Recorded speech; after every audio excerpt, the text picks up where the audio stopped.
Peace, everybody. What's good? It's our boy, Coach Malachi Williams, and you are now tuned to True Media Today USA Boxing. Let's go. For the thousands in attendance and the millions watching around the world, ladies and gentlemen, let's get ready to rumble! All right, everybody, check this out. A lot of people have already heard via Twitter. I did see this on Twitter via Michael Benson, and let me read it to you guys. It said Oscar De La Hoya's Golden Boy Promotions have now filed a lawsuit against Ryan Garcia to enforce their contract with him. Statement from Golden Boy includes, with this filing, we are seeking to ensure that Ryan and his team will honor the remainder of his contract.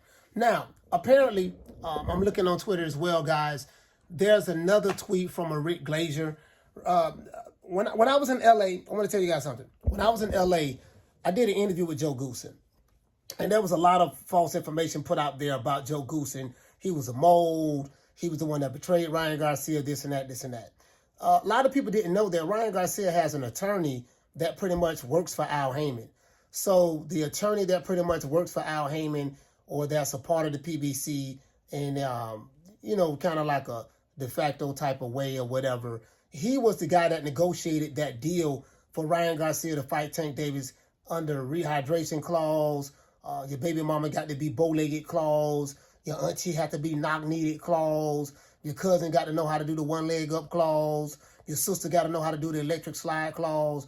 Like when Tank say, Ryan signed off on everything, and he was laughing, it was because he had an inside guy, not necessarily Tank Davis, but the guy who was negotiating the deal for Ryan Garcia, for the benefit of PBC and the benefit of Tank Davis, was a pretty much Al Heyman attorney, pretty much, So he the one convinced Ryan Garcia to take everything, just whatever they say, take it, And this is why Tank was laughing. So a lot of people who, and I get it, I hate Oscar De La Hoya. A lot of people hate Oscar De La Hoya. That's fine, because of his substance abuse issues. If that's what you want to do, I'm not here to change anyone's mind. But I knew that was a lie. It had nothing to do with Joe Goosen at all. And Joe being a Hall of Famer, pretty much high caliber guy, Joe ain't getting into that shit. He's like, man, whatever. This is why, Joe Goosen was like, Ryan never should have signed that contract. Oscar De La Hoya, Bernard Hopkins, he never should have signed that contract. Never, never, never, never, never. But he had an attorney that was working on the benefit of PBC in order to make that fight happen. And he did such a great job in brainwashing Ryan Garcia that Ryan Garcia is like, yeah, man, Tank Davis, their team treated me better than you did. He said, you guys wasn't there for me. But then a video comes out where Bernard Hopkins was in the locker room after the fight. Bernard Hopkins was literally in the locker room talking to Ryan Garcia. You know what I mean? Just literally talking to him. They was talking to each other after the fight. He was right there in the locker room.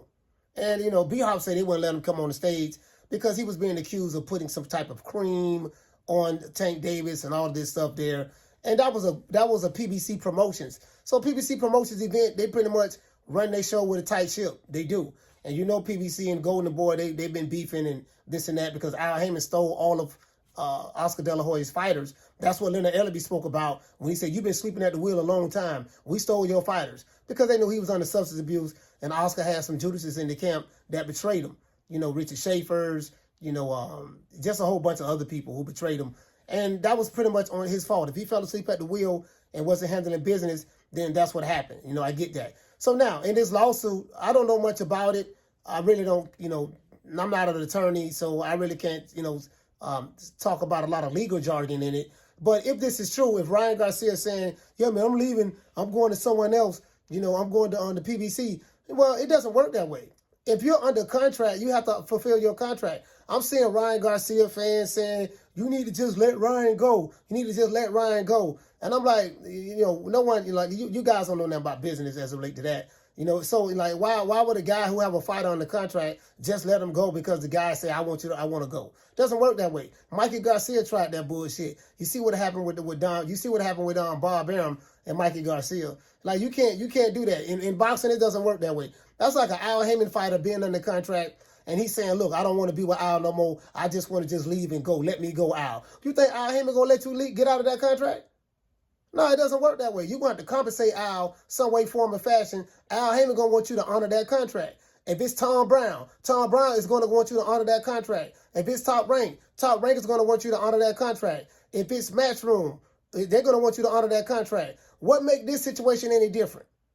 What makes you as a fighter, you under contract, and I don't want to I don't want to fulfill my contract anymore. I'm going to just walk in there, hey man, just let me go. Oh, okay, dog, I'm going to just let you go, dog. All the money I spent building you, all the money I spent making you the star that you is today and giving you the platform and helping you with your social media and this and that, all that there, dog. Yeah, I'm going to just let all that go, charter to the game, I'm going to just let you go. What promoter on the planet going to do some dumb ass shit like that? None.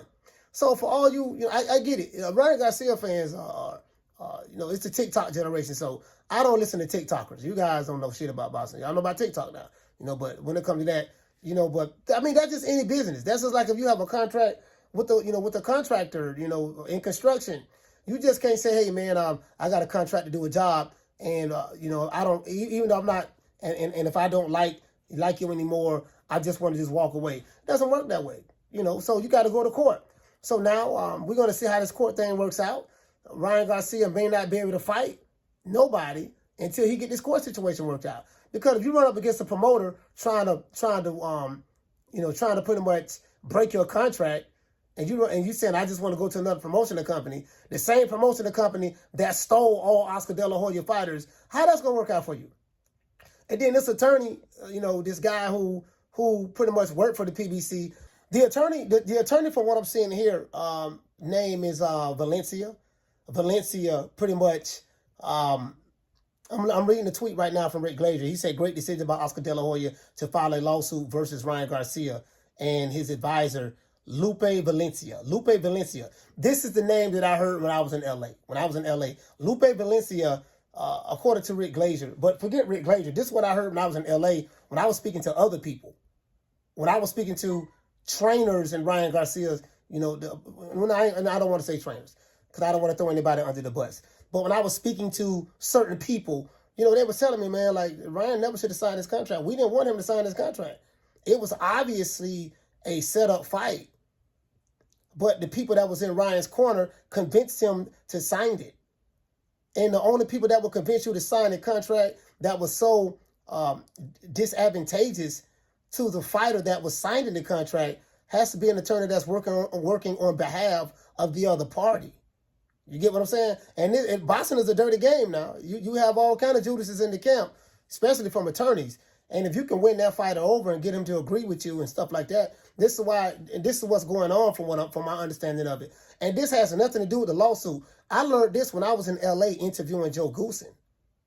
Not saying I got it from Joe Goosen. Not going to throw Joe under the bus. I'm not doing that. But I'm saying when I was in LA, people talk. You get what I'm saying? I just say that. Yeah, West, y'all. Now, according to Rick, he said when Valencia, an attorney, threatened Oscar De La Hoya, he said Oscar acted very quickly and swiftly and unequivocally correct in this matter. Most boxing recognize that Valencia is basically an Al Haymon lackey. So they're saying that this guy's an Al Haymon lackey. I heard about this, again, like as I said before, when I was in LA. So, and then the thing that gets me about this entire thing, Ryan Garcia is still complaining about, yeah, man, I had to fight under these conditions, I had to fight under those conditions. And why did you sign the contracts to fight the guy? Because you had a lackey attorney, apparently, who was working on behalf of Al Haymon, which is very, very smart by the PBC. I ain't very smart by Tank. I'm not accusing them of anything. And, you had a lackey attorney that was working against your interests for the benefit of PBC and Tank Davis. So that's just reality of the situation, So we're going to see how that works out. Basically, this is probably another way that, because Al Haymon did steal Oscar De La Hoya fighters. So he's probably trying to snatch Ryan Garcia away from him and bring him over there to the PBC as well, trying to get him to break his contract. I'm not saying that's what Al is doing, but it's being done for the benefit of Al Haymon at the end of the day. Al Haymon is a shrewd businessman, so it's being done at the benefit of him. And, we're going to see what's happening. Will Ryan Garcia win this lawsuit? We'll see. Will he lose his lawsuit? We'll see. I ain't got a dog in the race. You know what I mean? I really don't have a dog in the race, but I just called it the way I see it from what I've learned when I was in LA. Not from no Rick Glaziers or no Mike Coppingers or Michael Benson. When I was in LA at Joe Gooson's gym, and I'm walking through the streets of LA, going to different gyms, the Brick House boxing gym, stuff like that, people talk. And when I was on the streets and the gyms and stuff like that, Butter McGurk's gym and stuff like that, a lot of those people were saying the exact same thing, what's going on as it relates to this attorney. What his name is, Lupe Valencia. Well, I've been hearing the same thing about, this is an Al Heyman's flunky. So we'll see how that works out, man. It's unfortunate, that a promoter is suing this fighter, but if the fighter is trying to break the contract that he has with his promotional company, he's supposed to get sued. You have to honor your contract, whether you like it or not. Fulfill your contract, your obligations, and then once you do that, then you can leave. There's no issues. That's Bob Arum said the same thing. I don't have a problem with any fighter leaving my company, but as long as you're under contract with me, you're gonna have to honor the contract. If you try to break that contract, I can promise you, kid, it's not gonna look good for you in court, because I will sue you. Ask Mikey Garcia. He would tell you personally. He set his ass on the shelf for 2 years because he ran up against the Godfather. And I still won the lawsuit at the end. Now, other than that, that's it, So I see you guys, man. I see you guys later on today. My motto, don't meet me there, beat me there. Please hate, like, share, and subscribe. Peace. And share this video. Man, I'm out of here, bro. Let's go.